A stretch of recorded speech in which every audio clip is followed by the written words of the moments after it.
10 books is quite ambitious, I feel like. Hey guys, welcome back to my channel. As you can tell from the title, today's video is going to be me talking about the 10 books that I want to read before the end of the year. As I am filming this, it is currently the 19th of November and this should go up tomorrow on the 20th. So I don't have that much time, especially considering how busy the Christmas period seems to get, both in my personal and career life. Does that make sense? Anyway, so without further ado, because there's 10 books that I kind of want to go through, let's just get into it. So I have picked a variety of genres here. I have some more festive reads, I have romance reads that are either a bit spicy or more emotional. I've got contemporary / literary fictions. I've got a little bit more of like a, not necessarily fantasy, but like you'll see what I mean. And then just there's like a YA in there and there's a classic in there. Who is she, right? So without kind of yapping for longer than I need to, because editing Tasha absolutely despises that, let's just get into it. The first one we've got here is going to be my main Christmas book that I want to read. I do have about 4 or 5 that are ready to go on my shelves, but this is the one that I really want to get to out of all of them, and it is The Christmas Tree Farm by Laurie Gilmore. So I read Pumpkin Spice Cafe last year on my Kindle. I love the vibes of that one. The romance was a bit like, I don't know, it was still cute, but I wasn't overly obsessed with it. But I really loved how much it just made me feel super cozy and all of that. And I love the mystery, the cozy mystery that plot had. And then I'm currently reading actually The Cinnamon Bun Bookstore by Laurie Gilmore. This is her second one in the Dream Harbor series, I think it's called. This also has the kind of little mystery thing going on. It's a new plot in that sense, but I am enjoying this so much more. It's actually a bit of a flip because it's not giving me the vibes that I thought it would, and I'm halfway through, but I am a big fan of the chemistry of the male and female main characters. So yeah, I'm like eating this up.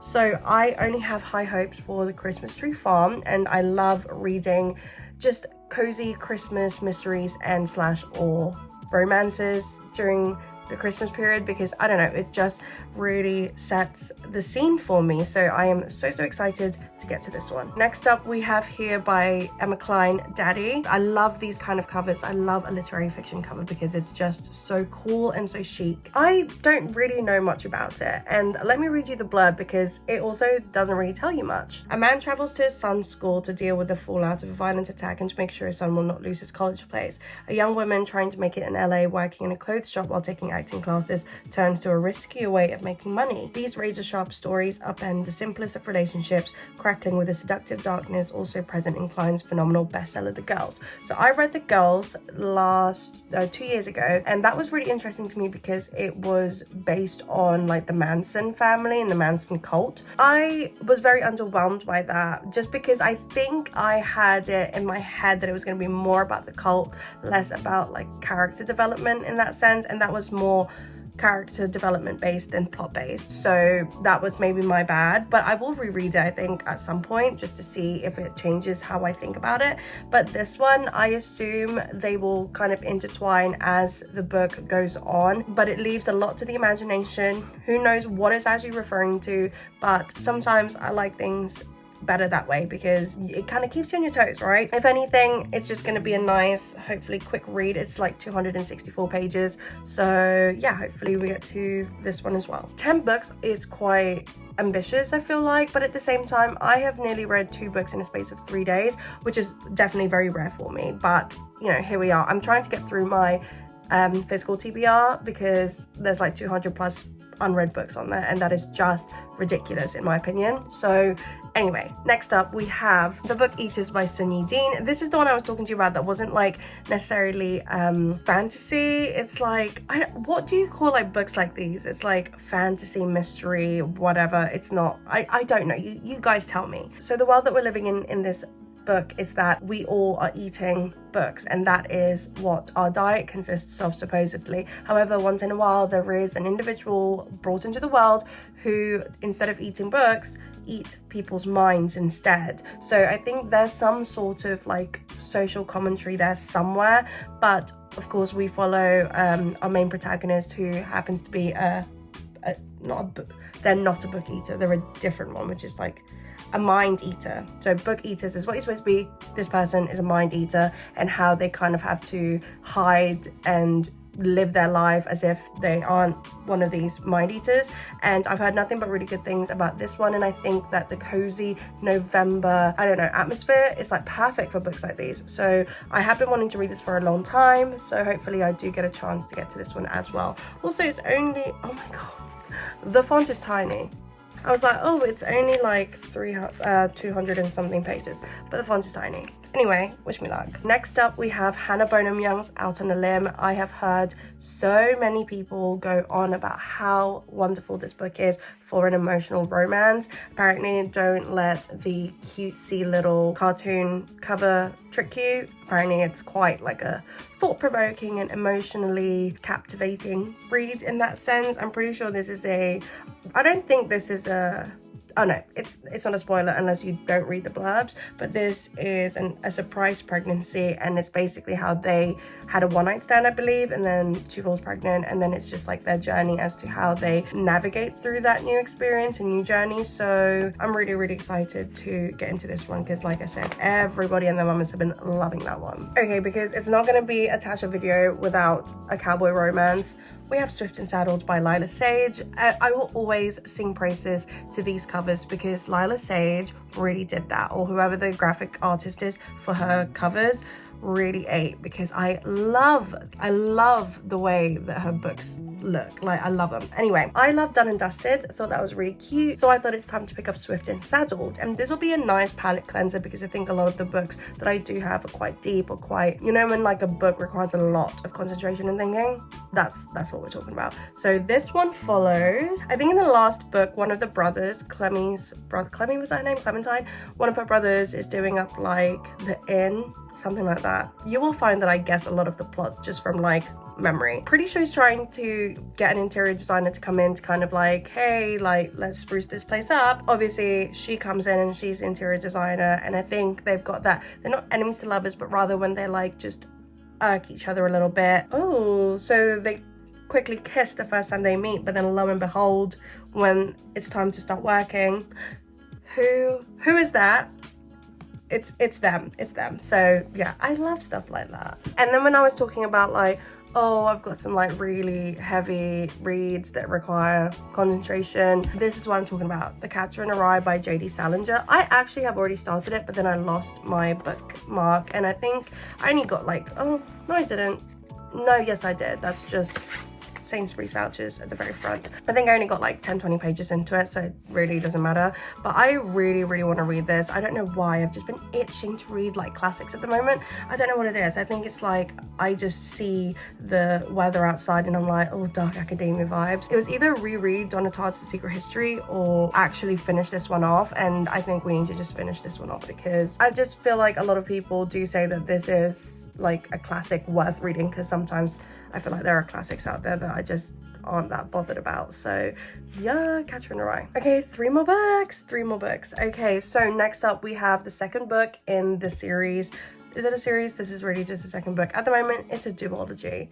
Am I talking so fast? Okay, ignore me. This one is Nothing Like the Movies by Lynn Painter. So I read Better Than the Movies on my Kindle last year and absolutely loved the vibe that it set. It was just like a cute YA romance. It's like exactly what a YA romance should be, basically. Like, I remember having crushes when I was like in primary school and secondary school, and it felt like that. So that was really cute. Now I'm really excited to get to this one because something happens that stops the main character's romance.